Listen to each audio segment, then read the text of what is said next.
Good afternoon, everyone.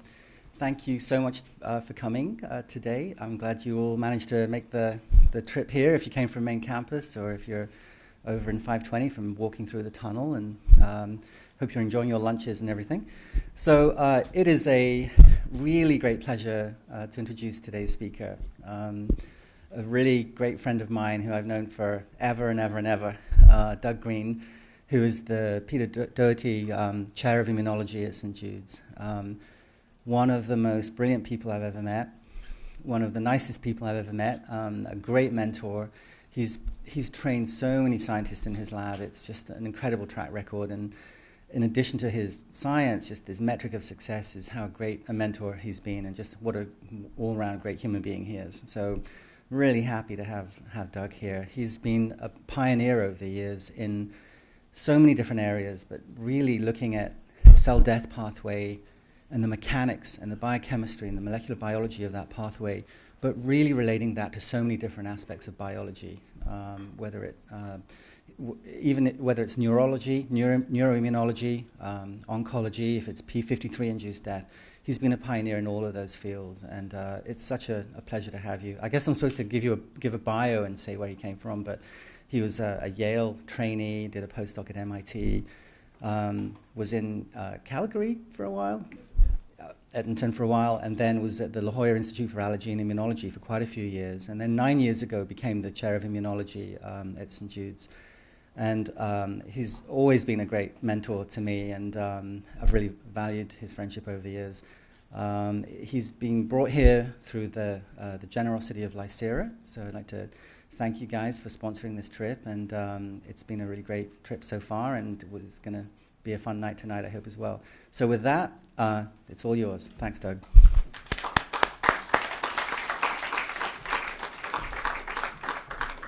Thanks a million, Colin. It's great to be here, and it's been a while since I visited Michigan, I think, and a lot of you right now, but really nice to be back, especially in the summertime, which I love. That's great. Don't invite me in the winter. I don't like cold. Here's what I thought we'd do today. I'm going to, first of all, in case you were worried, zero immunology. None. Won't mention any. Everybody's going, yes, yes. There may be some histology stuff, but no immunology. And what I want to do is basically tell you a mystery story. This is a mystery story revolving, basically it's a whodunit, and we'll keep coming back to that. You knock out a gene in a mouse and you don't get any mice, and you go, wow, well, it must have been important. And then people study it for a while, and then you knock out another one, and you don't get any mice. You go, well, that one must be important. This is what happens when you knock lots of them out, and all of a sudden you start getting mice again, and how that could even be. We're going to try to figure out this bizarre mystery. Whether or not it's important on my very, very last slide is going to maybe tell you, hey, maybe it's important. It's just that it's such a weird set of phenomena. I want to share it and talk about it a little bit. Some of it, actually much of it, is now published, since we had a paper come out just a little over a week ago. But if you haven't seen those papers, I totally forgive you, and I'll tell you about the stuff anyway. Okay, so to begin at the beginning, we study cell death. It's been a view of cell death that's been around really for 30 years or so, maybe more, closer to almost 40 years, is shown here, which turns out to not quite be correct, but we still teach it to students as though it is. Go figure. There's basically two kinds of cell death, superficially. There's very active programmed cell death by apoptosis, where cells die and are packaged, and we're hardly going to talk about that at all, as it turns out, but we'll come to it in time. And then there's a messy, ugly, passive kind of cell death that's been known about for centuries, which is necrosis, where the cell is so damaged it just dies. And that's considered passive and not programmed. And they have different consequences in the body in terms of inflammation and other effects, messy versus clean, that kind of thing. Well, now, unfortunately, we've learned that this is wrong. And there are forms of necrosis that are as molecularly programmed as apoptosis is. And we'll come to those. But first, apoptosis. These are cells that are dying by apoptosis. Don't worry about the colors. Those are looking at specific molecular events in the cells. Most of all, what I want you to see is how active it is. They're bubbling away, and they're undergoing these weird changes, and they are dying. Clearly a dance of death, as we call it. It's happening in our bodies at a rate of about 1 million cells per second are dying in our body by apoptosis, which is sort of cool. Here's another way we could look at it. You may recognize one of the people in this. This is apoptosis. Right. We understand a lot about how that happens, and I'm not going to take you through the apoptotic pathways in any detail. All of this is published and in review articles and things like that. But what I really want to highlight is the role of caspases in this apoptotic process. People often get caspases wrong. Caspases, in some cases, can actually initiate the death and be necessary for the death of the cells. And other times, they're just necessary for the packaging of the cell to give that appearance of apoptotic cell death and that big dance of death that you saw. The ones that are downstream in the process tend to be the ones that are necessary for the packaging, but if mitochondria are involved, there can be a bioenergetic cell death that's caused by the apoptotic process, even if caspases are not engaged. And we're not really going to talk about that. We're going to focus on a caspase that sits up here. And that caspase is called caspase 8. What caspase 8 does is, in some situations, initiates the apoptotic process. Now, the way caspase 8 works, we'll come back to in a little more detail. But for right now, all we have to know about is that there are certain types of cell surface receptors that can engage the activation of caspase 8, mostly in the TNF receptor family, but also some other types of receptors can engage caspase 8 and activate it, and that can initiate the process of apoptosis. So that if you block caspase 8, not only don't the cells look apoptotic, but they don't even die. Okay? We'll come back to that. Then there's this programmed necrosis. Here are some cells that are going to die by programmed necrosis. Just keep your eye on one of them, like that. It's really, really boring. Okay? But this necrosis is also molecularly programmed. It's activated by some of the same signals that can engage caspase 8, such as a subset of receptors in the tumor necrosis receptor factor TNF receptor family. TNFR, oh, there goes the last cell. Very dull sort of cell death. It involves kinases, so it doesn't actually kill the cells by caspases or package the cells by caspases. Bizarrely, it's a set of kinases. These kinases are called receptor interacting protein kinase 1, RIPK1, and receptor interacting protein kinase 3, RIPK3, and something downstream, which I'll come to. Very different kind of cell death, and not very well understood, but we're starting to learn it may be very, very important in the kinds of interactions that I'll be describing. Here's another way we can look at this kind of cell death, which has an unfortunate name of necroptosis. Necroptosis is an awful name, but we're stuck with it because if we search for necrosis every week, I want to see what new papers are coming out in this area. If I search for necrosis, I get like 50,000 papers on tumor necrosis factor. Not what I want to read about. I have to search for necroptosis. Here's the word, and in fact, a little skit about how necroptosis works, again featuring one of our favorite people. There it is. And here's necroptosis. Right? Pretty. By the way, everybody died in that movie. Sorry, Colin. Okay, so RIP kinase 3 is the killer in necroptosis. We'll get into some more detail about how it might work. But I'll tell you a punchline, and I'm not going to show you much data on it. It's something we're very actively engaged in, not just our lab, but many labs around the world are engaged in this. When RIP kinase 3 is engaged, and we will talk about how that happens, it forms an amyloid. Now, the amyloid itself may not be that important, but it has an interacting region that tends to form an amyloid structure when it interacts with itself or with the same structure in other molecules, such as RIP kinase 1. And this kinase becomes active, RIP kinase 3, and phosphorylates a protein called MLKL. What MLKL stands for is irrelevant. It's the last L is like. So nobody knew what to do with this molecule. It's a pseudokinase. This pseudokinase, though, is the one that actually kills the cell.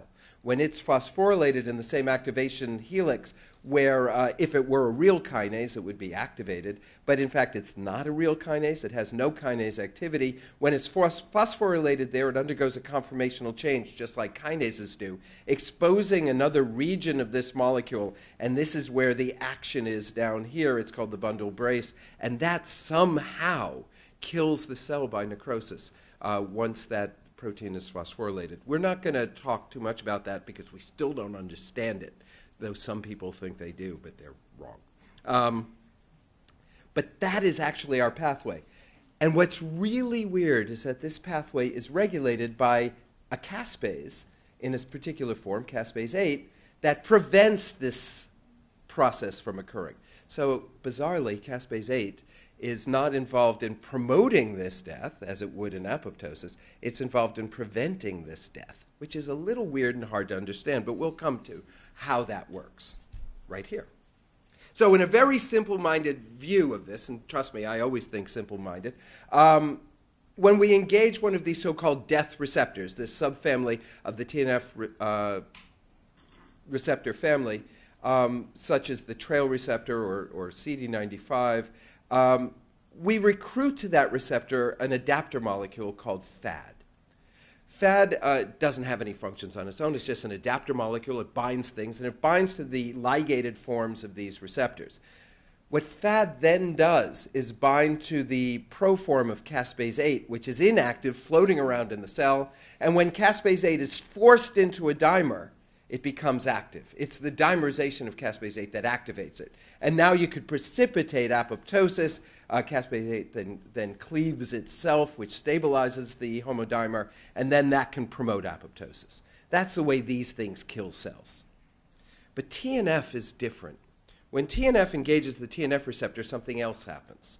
In addition to engaging FAD and caspase 8, it also activates NF-kappa B, and NF-kappa B has a target. It has many targets, of course, but one of its targets is a weird protein called FLIP. FLIP looks just like caspase 8, and it sits right next to caspase 8 in the genome. It's almost certainly a gene duplication event. But FLIP doesn't have a catalytic cysteine. It's not a caspase. It's like a catalytically dead caspase 8. It actually binds to caspase 8 better than caspase 8 binds to itself. It's a very stable heterodimer. For years, we thought FLIP caspase 8 heterodimer was catalytically inactive, and that's how FLIP blocks TNF-induced death. Because there's a dirty little secret, and some of you have probably done this experiment. You read in the literature over and over again that TNF induces apoptosis, and then you try the experiment, and you go, it doesn't induce apoptosis in my cells, and somebody says, oh yeah, you have to add a little cyclohexamide. And that's like the dirty little secret. Or you have to inhibit NF-kappa B. You have to block this expression of FLIP, which is a very short-lived protein, so that caspase 8 FLIP doesn't form. And so we thought that's a dominant negative in blocking. We thought it for years. And then we were working with my friend Guy Salveson at the Burnham Institute in San Diego. And we were looking at the ability of FLIP to inhibit the activity of caspase 8 biochemically to understand it a little better. And we found that, in fact, caspase 8 FLIP heterodimer is a fully active caspase with one active site. Normally, caspase 8 has two active sites. Caspase 8 FLIP has one active site. And we don't understand to this day why this doesn't induce apoptosis, but it doesn't, for what that's worth. But it has another activity, and that activity is kind of cool. And here I'm going to blow the gaff by telling you what it might be. See, it turns out that this complex that forms, for example, when you engage TNF receptor with TNF, this complex forms that's composed of FAD, caspase 8, and FLIP. We've known since the late 1990s that knocking out any one of these three components results in fully penetrant, absolutely lethal effects in development right at embryonic day 10.5. You never see a mouse that gets past that developmental stage if it lacks FAD, caspase-8, or FLIP. For 15 years, nobody had ever seen one of these mice. And it led to a whole cottage industry of trying to figure out what these proteins are doing other than promoting apoptosis, because clearly this had nothing to do with loss of apoptosis. This embryonic lethality was actually due to a failure to vascularize the yolk sac and a failure of other endothelium throughout the animal. This is a normal yolk sac. This is one from a caspase-8 knockout. No vascularization, and this embryo then promptly dies. Bizarre, right? So we wanted to know who done it. Our first mystery. Here's a list of our detectives. Andrew Oberst, who now has his own lab at the University of Washington in Seattle. Chris Dillon, that's Chris, and Ricardo Weinleck. And we're going to meet these guys later as the story evolves. Andrew's off in his own lab doing fantastic things as well. And here's the hypothesis, which was kind of fun to think about. You take away caspase-8 or FLIP or FAD, and you get embryonic lethality. And we knew from our in vitro studies that these proteins were also somehow involved in preventing necroptosis. So we said maybe the active form, the homodimer of caspase-8, promotes apoptosis, but this heterodimer of caspase-8 and FLIP blocks program necrosis but does not promote apoptosis. And if you disrupt this balance, you can have lethality. Okay, is there any evidence for that whatsoever? And it's actually kind of cool what happened. We repeated what had been known for years and years and years, for 15 years or so, that you can't make a caspase-8 knockout mouse. If you try to cross them, none of the animals are born that you expect to be born. Not a surprise. That was published in 1997. Then we crossed these to the RIP kinase 3 knockout mouse. This mouse doesn't have an obvious phenotype. They're perfectly viable. Vishva Dixit and Kim Newton at Genentech had made them in 2003. No phenotype, kind of disappointed. They published a paper that said, whoops, no phenotype, we'll go on and study something else. They made the mice available. We crossed them. And not only were caspase-8 null mice now born at expected frequency, this is just one of many, many crosses, but they look like mice. There was 15 years of literature on what else caspase-8 might do in the cell cycle, in cell adhesion, in NF-kappa B activation, and all kinds of things. And if those were right, which we don't think is true, none of those were important for the development of a perfectly normal-looking mouse. They do get a lymphoaccumulative disease when they get a little older, when they get about 4 or 5 months old. They get a lymphoaccumulative disease, which is exactly the same disease that mice or people get if they lack signaling through one of the death receptors, CD95, or lack its ligand. This is a condition called Alps, Acute Lymphoproliferative Syndrome, and this formally demonstrates that caspase-8 is important in preventing Alps. But otherwise, these animals are absolutely fine. If we cure the Alps, or if they avoid it, it can be lethal after several months. But in fact, if some animals survive it and they get no other problems, and we have animals that are well over a year old and no difficulties at all. So, wow, okay. There's immediate predictions from that. We saw that caspase-8 knockouts were completely rescued by knockout of RIP kinase 3. That would predict that you could rescue these guys as well with the same embryonic lethality. Chris did that. Nobody had ever seen an adult FAD knockout mouse. You just couldn't make them. They all die. You can't make a knockout mouse for this adapter molecule FAD. And when he crossed them to RIP kinase 3 knockouts, now they were born at expected frequency. They looked just like mice, perfectly fine. There was the knockout. You can't really tell them apart. And after they get several months old, they get exactly the same lymphoaccumulative disease. So that made Chris very happy. We also knew that FAD, caspase-8, and FLIP, if these are blocking RIP kinase 3, we could ask whether is that some other function of RIP kinase 3 knockouts that's rescuing FAD or caspase-8, or might it be this necroptosis pathway? So we knocked out MLKL. Actually, the knockout was made at Wehi. They provided those animals to us. We crossed those to the FAD knockouts, and bam, we got mice. I don't have a picture of them, but they look just like mice. They look perfectly fine. They get the same lymphoaccumulative disease. In fact, they may even get a little faster. We don't know. But they're born at expected frequency. So it really looks like at least FAD and caspase 8 are blocking necroptosis. That was kind of exciting. So we decided to do the flip knockout. Now, these were actually published, but I'll just take you through them quickly. Just get the punchlines, because going through the complex genetics is a little hard. But we made a flip RIP kinase 3 double knockout mouse, and it did not rescue at all. So there went our whole hypothesis. 0 animals born, expecting many more. So flip RIP kinase 3 double knockout mice are embryonic lethal, just like the flip knockout mouse. But turned out the triple knockout of FAD, flip, and RIP kinase 3 completely rescued. These animals look just like mice. They grow up just the same way. 3 genes missing, 2 of them absolutely essential for survival, FAD and flip, and they get exactly the same lymphoaccumulative disease. We also saw that in a completely different set of crosses. I'll explain what's going on there in a second, which we figured out from cell line studies. So here's a quick summary. The role of caspase 8 in development is to prevent the lethal effects of RIP kinase 3. This solved a problem that was 15 years old. Bizarre. The role of FAD in development is to prevent the lethal effects of RIP kinase 3. That was also a 15-year-old problem. The role of flip in development is to prevent both FAD-dependent lethality and RIP kinase 3-dependent lethality. That's what the genetics tells us. I'll explain what's actually going on there. And in vitro studies show that the enzymatic activity of FAD, caspase 8, and flip blocks RIP kinase 3-dependent necrosis, and I didn't show you, but also blocks the association of RIP kinase 3 with MLKL, and flip blocks FAD, caspase 8-dependent apoptosis in a manner that we still don't formally understand, but has been known about for many years, over 10 years.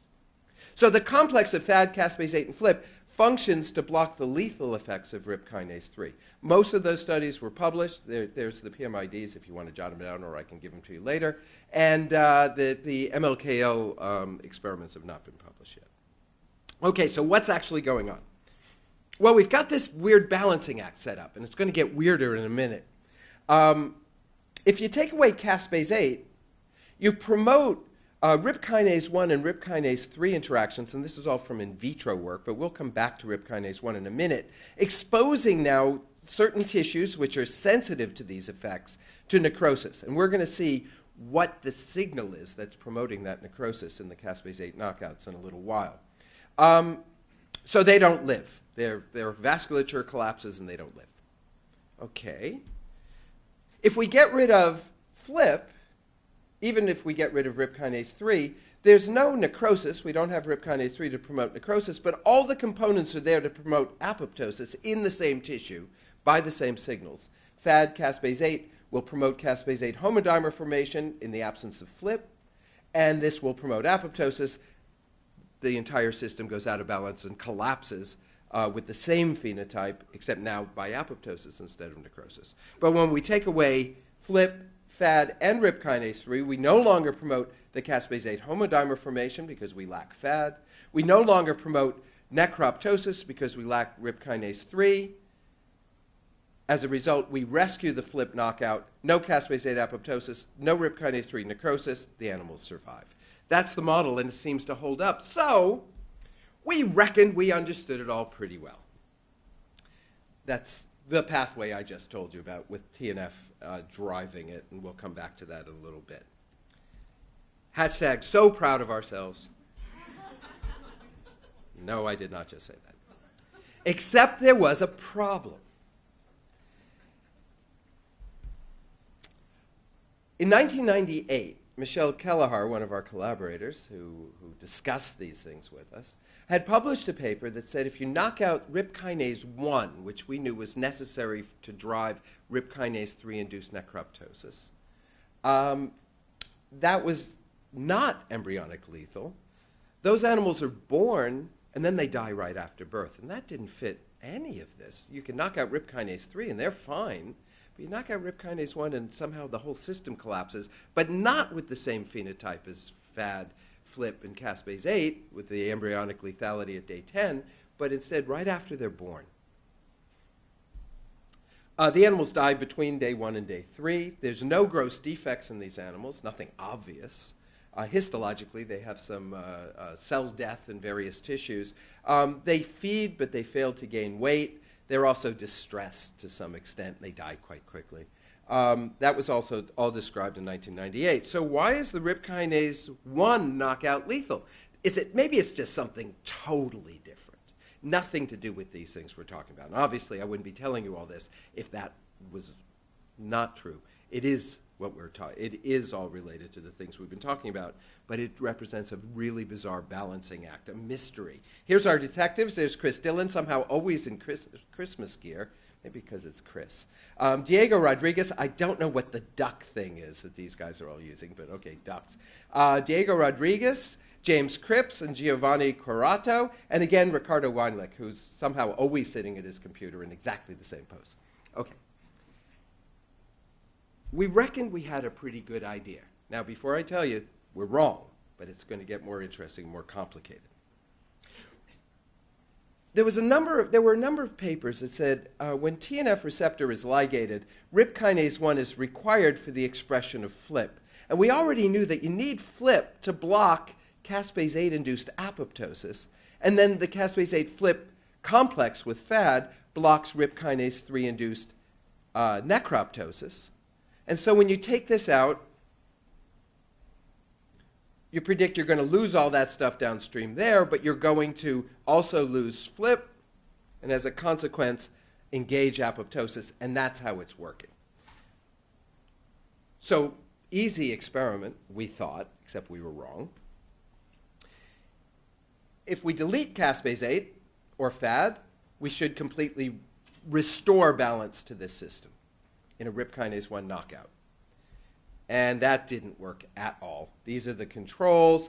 These mice, with or without caspase 8, I'll show you data in a little bit about FAD, doesn't rescue the lethality. The mice are born, and they die between day 1 and day 3. Oops.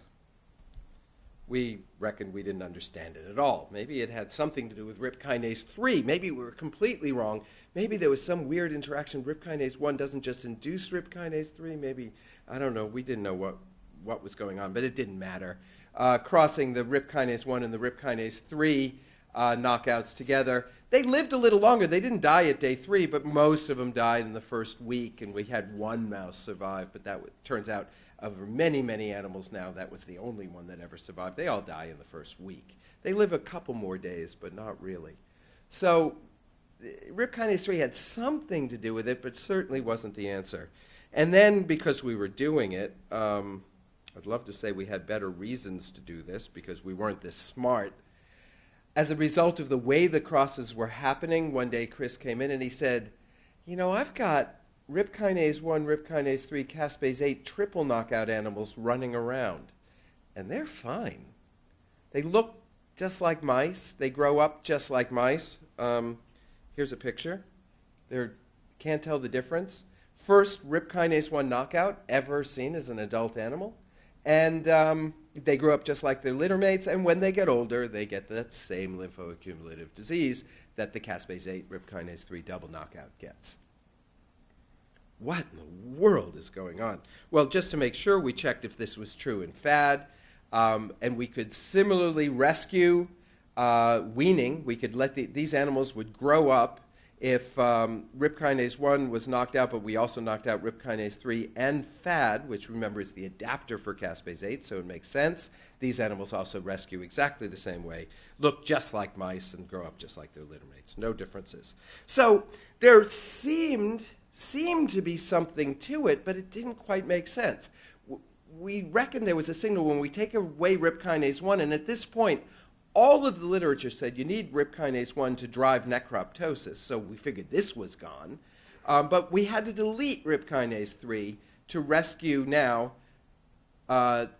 animals that lacked RIP kinase 1 as long as we could remove either FAD or caspase 8.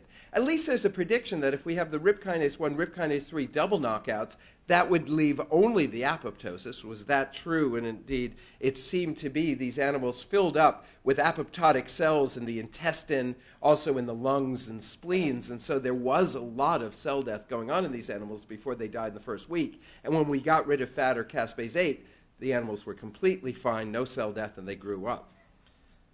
Well, so we were making a little bit of progress here, but there was still many deep questions. First of all, we wanted to know, what is this signal that's driving cell death in the RIP kinase 1, RIP kinase 3 double knockout? I kept drawing the pathway with TNF receptor in that position, but we had no reason to think that was the case. But we looked at what was published or what we had observed. RIP kinase 1 knockouts die at day 1, but a TNF receptor RIP kinase 1 double knockout mouse was described as living a little longer, just like our RIP kinase 1, RIP kinase 3 double knockouts. This was described around 2003. We know RIP kinase 1 caspase 8 double knockouts die at day 1, and we'll come back to that. And it had also been published that RIP kinase 1 FAD double knockouts die around day 1. But remember, the triple knockout of either RIP kinase 1, RIP kinase 3, and caspase 8, or RIP kinase 1, RIP kinase 3, and FAD grow up to be adults, and 100%. So we just asked whether TNF receptor 1 is what's driving this caspase 8 role. In other words, we just instead knocked out TNF receptor 1. And it pretty much worked. 100% of the animals were weaned. They look just like mice. They grow up really well. When they get to be about 60 or 70 days old, 2 or 3 months old, they start dying. And they're dying due to tremendous damage in the intestine. They all become septic. Quite strange. But at least it told us that, yes, that caspase 8 signal was coming, at least in part, from the TNF receptor, at least in perinatal life. So we could draw this picture.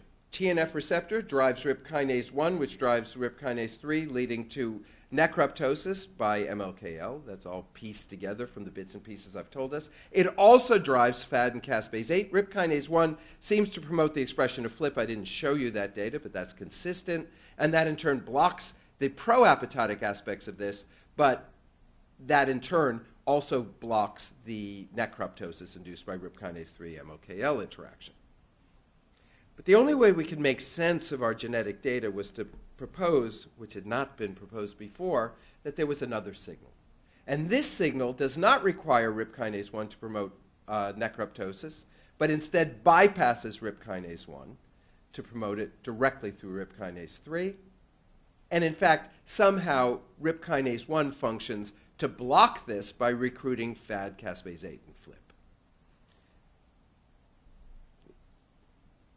All right, so what happens if that model's right? What happens when we remove RIP kinase 1? If that model's right, TNF receptor will drive apoptosis through FAD and caspase 8, as we'd already seen, but signal 2 will also drive necroptosis through RIP kinase 3. So that if we take away one half of the equation, removing RIP kinase 3, it's still lethal because of the apoptosis that's occurring.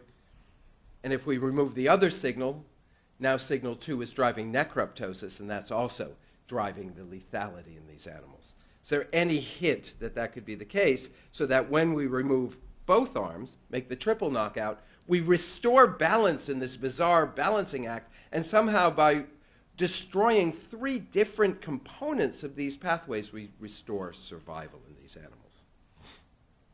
Well, to start to explore this in a little more detail, we can go back to our original observation that caspase 8 knockout mice have a complete failure to vascularize the yolk sac at embryonic day 10.5.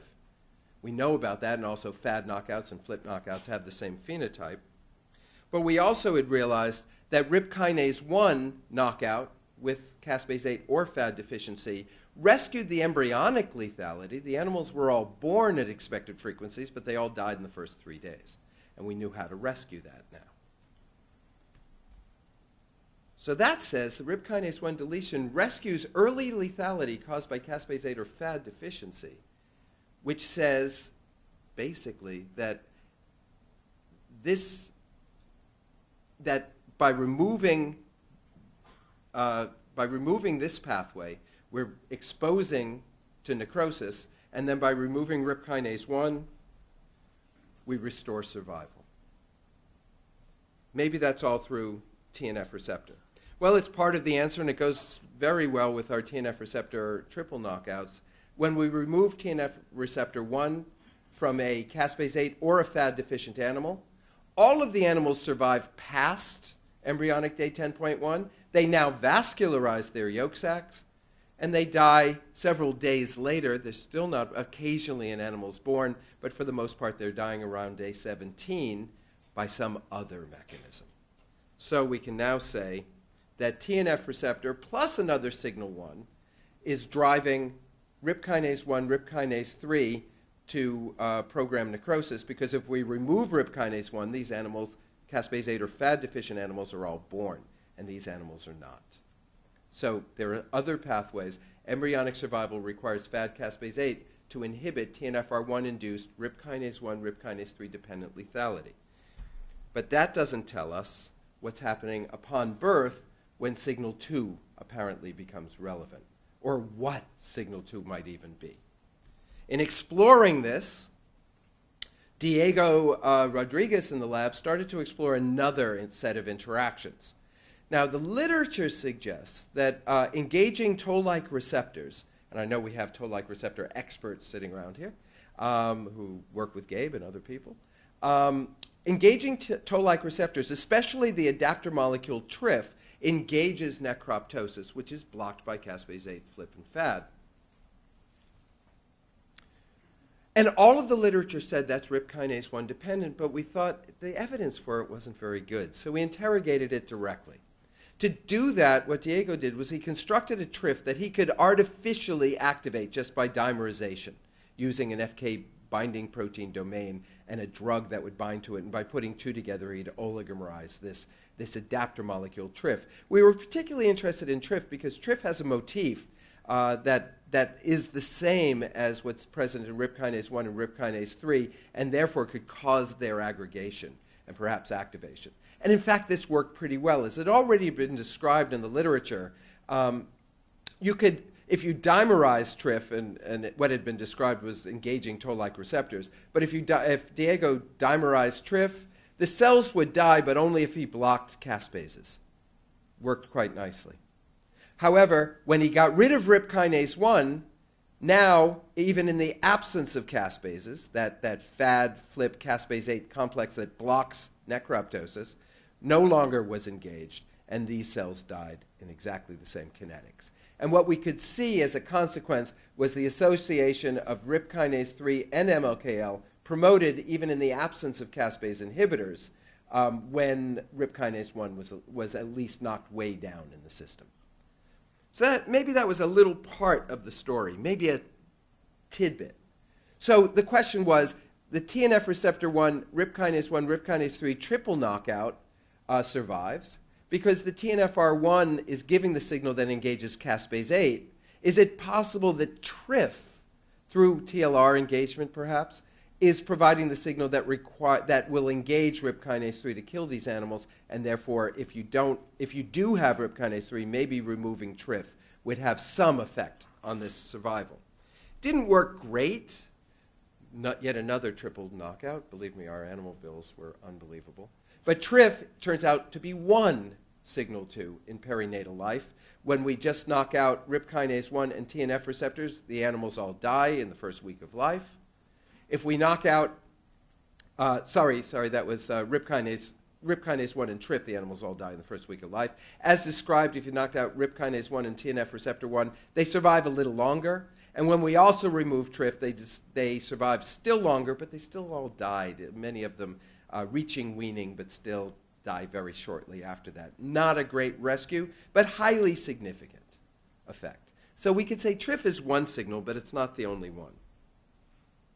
So then again, scouring the literature and looking for other clues, there was evidence that interferons can also induce necroptosis. Indeed, if you add type 1 or type 2 interferons, these are in primary mouse embryonic fibroblasts.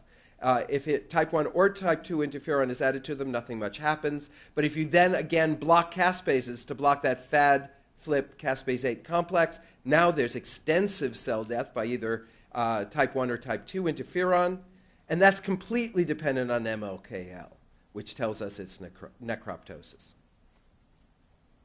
Also, if we take away RIP kinase 1, again, the cells die now even without caspase inhibitor with either type 1 or type 2 interferon, and that's completely blocked by removing RIP kinase 3 and no real effect of removing caspase 8 on top of that. So this tells us that there's a RIP kinase 3 MLKL-dependent necroptosis that's engaged by interferons, and RIP kinase 1 blocks that by bringing into that complex the caspases that interrupt that pathway. So does it have any effect? Does the interferon receptor, and this is unfortunately only the type 1 interferon receptor, type 2 interferons will still signal, as will TRIF and TLRs, but if there's at least an effect of this, it gives us a hint that interferons also represent signal 2 in perinatal life. So in other words, are interferons through the type 1 interferon receptor engaging RIP kinase 3 to kill these animals? And again, the answer was satisfying but not perfect.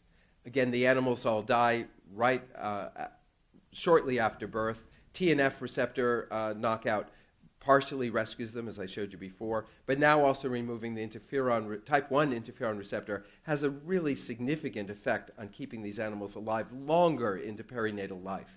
Now, we'd love to look at the quadruple knockout between all these things, or the quintuple knockout, but it's going to take us years and years, and we're looking for more clever ways to do that than crossing animals. So here's where we are. If that didn't make any sense, maybe this will. Right at the time of birth, there's a lot of TNF around, there's a lot of interferon, and animals are exposed for the first time to a microbiome that engages toll-like receptors and activates TRIF. This system is all in balance, where RIP kinase 1 is holding everything in check by allowing the expression of FLIP to neutralize the apoptotic activity of FAD and caspase 8, and that in turn is a complex that blocks the necroptotic activity of RIP kinase 3 engaged either by TNF receptor and RIP kinase 1 or through these signal 2s to engage that process. Everything's in balance. When we take away this arm, we're still left with this activity through TRIF and interferon, which can directly engage RIP kinase 3, still held in balance by RIP kinase 1 and the FAD caspase 8 FLIP complex. If we add caspase inhibitors, we expose that because these now induce necroptosis in an MLKL-dependent manner. That balancing act is all in place. But when we remove that arm there, the protective aspects of RIP kinase 1, now everything's promoted towards necroptosis and these animals die in a manner that's where TRIF and interferons both contribute to the death. Taking away RIP kinase 1 exposes to both of these pathways through signal 1 and signal 2.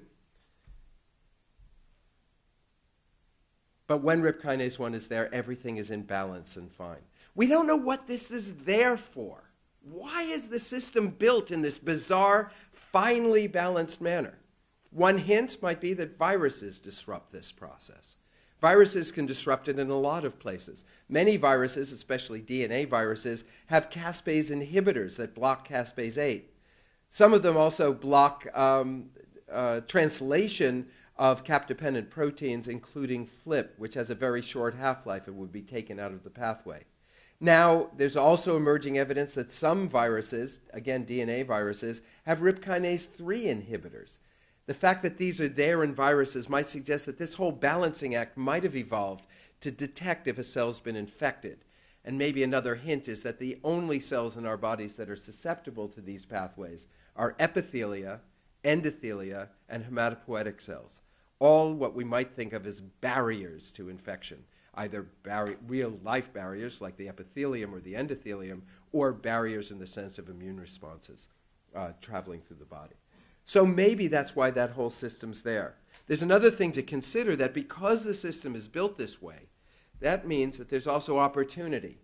Because all of these potentially could become cancer targets. Because if we take this away, if we take this away, or we take this away, the system collapses into death, either apoptotic or necrotic.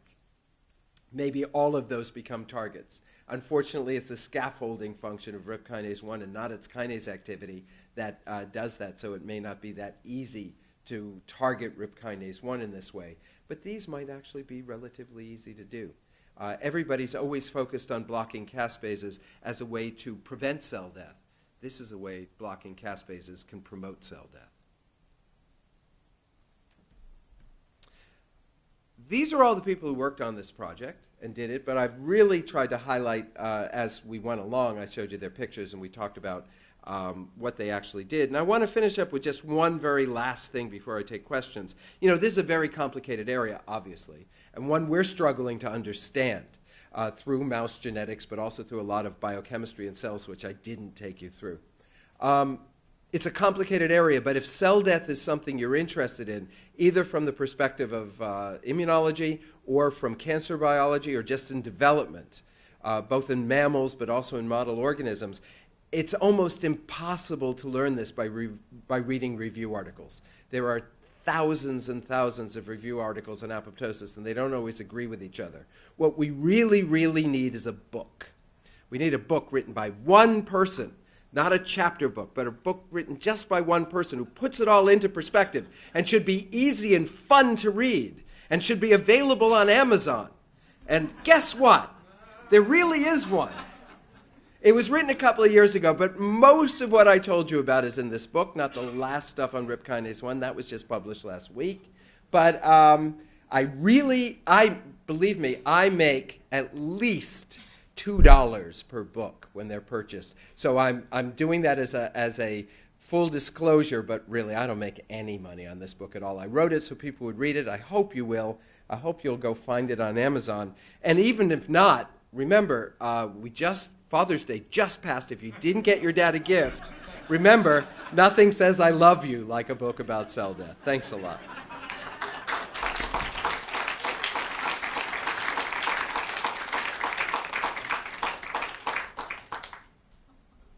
Okay, I'll go back to our balance picture.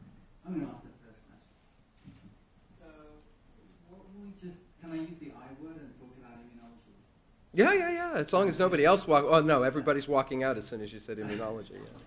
So what we really looked at and what the metrics seem to be the end result of everything that really we saw today was, is a mouse born or is a mouse not born? We're looking at... Or does it survive after it's born? Yes. Right. So when you look at immunology, if you look at, as an organ system where we see a massive fluxing numbers of cells, which is a cool thing to observe for us immunologists. Mm-hmm. Of the two pathways that we just talked about, or I guess of three, of necroptosis as well, do you think that there's a bias that, like, if you look at an expansion and contraction of cells in, say, T-cell activation and response to pathogens, do you see a bias towards one of these pathways over another, and why? I mean, these cells aren't thinking entities. Right. So I think I'll die of necroptosis today. They're dying, what's controlling the type of death that we're seeing? It's probably all the input signals, and that's what I think it's all about. You used the example of T-cell contraction. So during a normal immune response, you generate way more T cells than you're actually going to use, and then you have to get rid of them. In fact, now we know what happens if you don't get rid of them.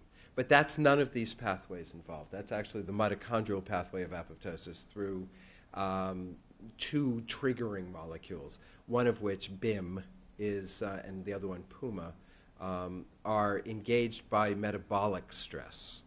So as the cells expand beyond their ability to receive growth factor signals, they come under metabolic stress, they engage BIM and PUMA, and they die through the mitochondrial pathway of apoptosis.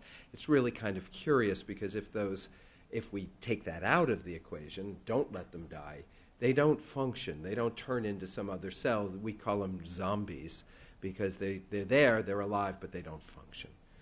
So these pathways are there, and sometimes we can make sense out of them. Where these pathways I'm describing come into play, as near as we can tell, is under some extreme conditions. Possibly there's evidence out there, we'll see how good it is, that nitric oxide and reactive oxygen can destroy the catalytic function of caspase 8. And as soon as you do this, you unveil this pathway of necroptosis. I wish the evidence were better for that, but it might be. The best evidence is basically seen in viral infections where you have an inhibitor of caspase 8. Yeah. So given what you just said about lymphocytes and pathways they dive, what happens to your triple knockouts and lymphoproliferative disease on challenge? Right.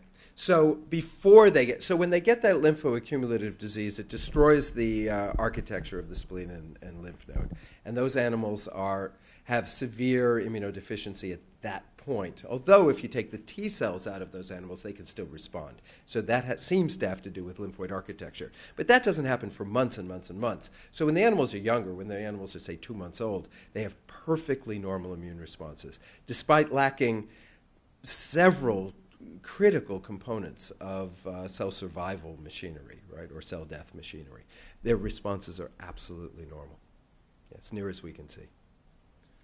So program cell death and apoptosis are interchangeably used for control type of the death. But there is old idea that program cell death is more towards the embryonic and apoptosis is adult, based.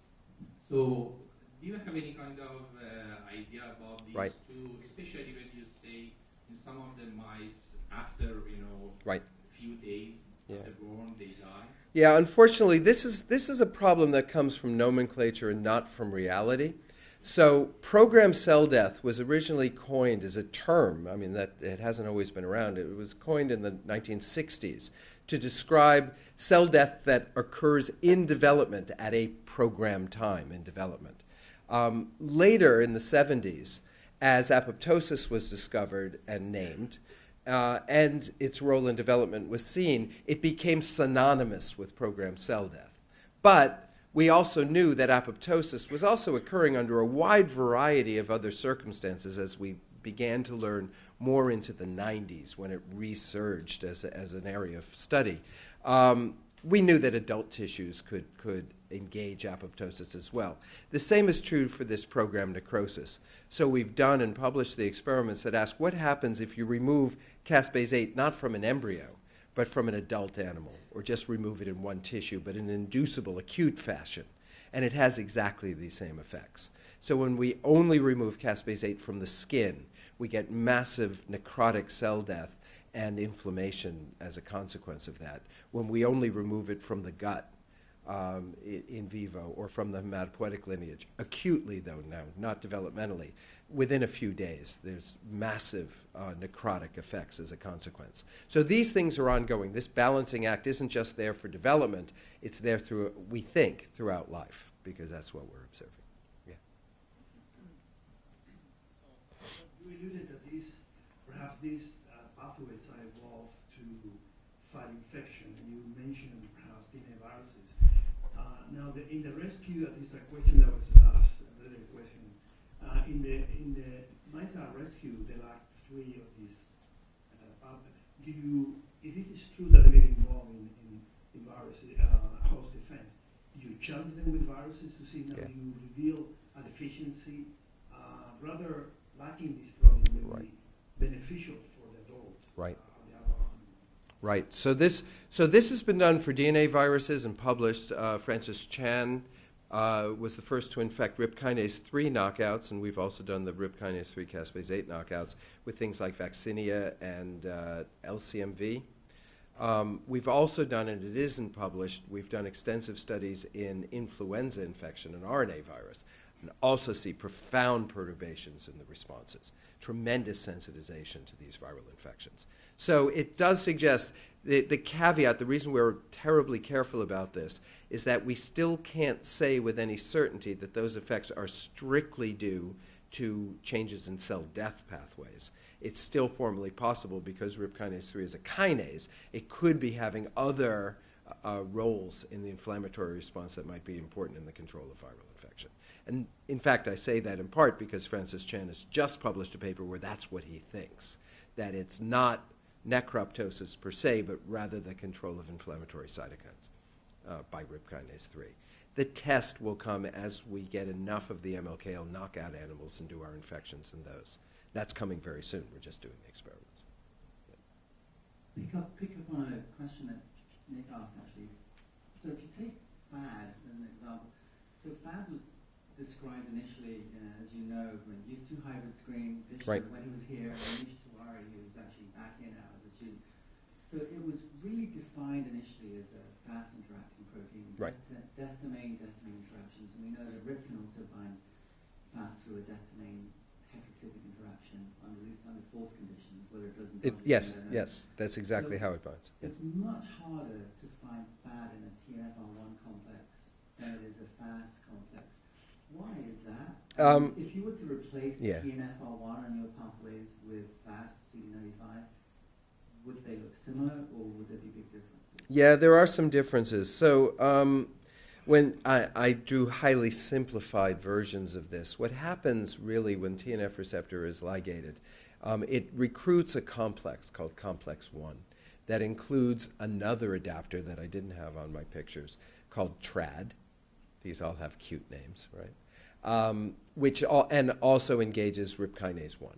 RIP kinase 1 is involved in NF-kappa B signaling in a kinase-independent fashion, involving the recruitment of NEMO.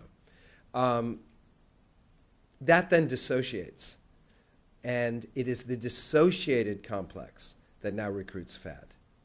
So that's called complex 2. So that may be the answer. So what would happen if you had an LPR mouse and you crossed it into the double knockout background of, say, a FAD knockout Caspase or a FAD RIP?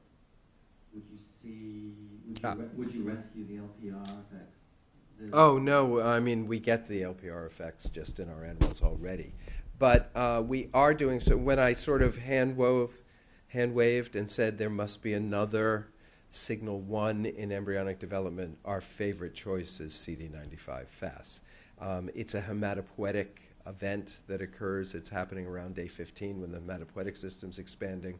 And we're guessing, but we think it might be FAS. CD95, and those crosses are being done in the TNFR1 FAS double knockout.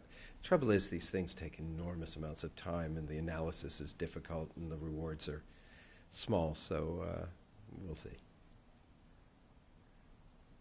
Well, thanks again. That was wonderful. Thanks.